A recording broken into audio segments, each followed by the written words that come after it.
Hi there, I'm Brian Downs. I've played Shadowrun once or twice. I'm here to talk about the drop-in adventure. As a game master, you have to be consistent. Your players have to know that your game is a fixture that's going to happen when you say it's going to happen. And what's the greatest risk to your game happening? The players.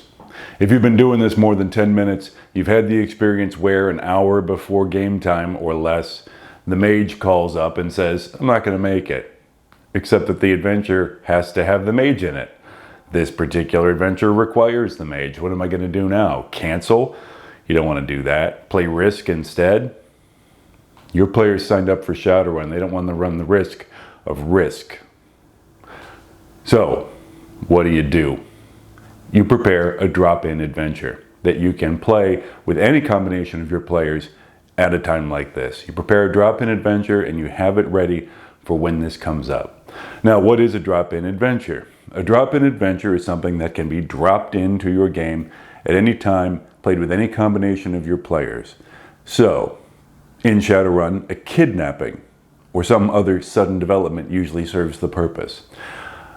Some NPC that all your players know, all your PCs know, has this problem. Someone has been kidnapped. The fixer's husband, the fixer's daughter, the fixer's favorite weed dealer has been kidnapped and is being held for leverage over the fixer. Or maybe someone the fixer knows. For example, the fixer can come and deliver this mission on behalf of someone else. But the point is, it happens suddenly and it has to be responded to quickly. You want to design it so that you can use any combination of your players. Now, how do you do that? Obviously, you don't want to design an adventure that's going to require the rigger or require the mage, because it might be the rigger or the mage who didn't show up. So in Shadowrun, the place to start is guys with guns. Take your human ganger template, just cut and paste that a few times, assign some guns.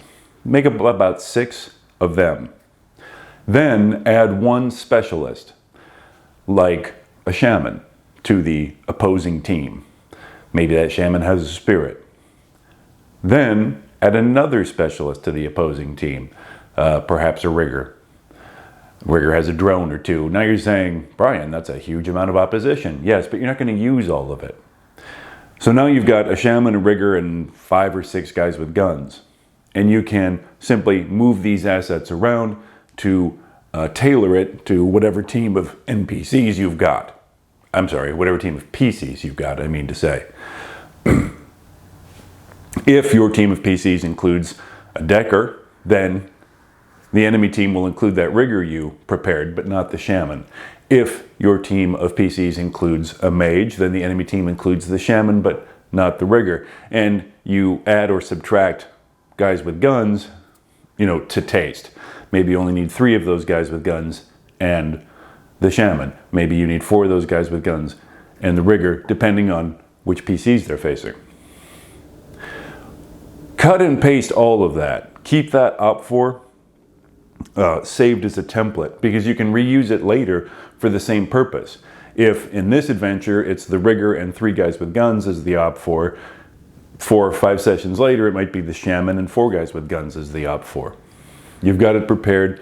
Use that asset. You did the work. You want to get your time's worth out of it. As far as the plot goes, you want to make it something that you can wrap up in one session. This, after all, is just a place filler. You don't necessarily want to be adding a lot of plot threads that are going to shape your campaign going forward. You can, if you wish to, but my advice is keep it simple. By preparing an adventure that can be run against any combination of your PCs at any time, then you can avoid canceling games. And canceling games is the death knell of a campaign. So, that's my advice for Shadowrun Game Masters. Thanks for your time.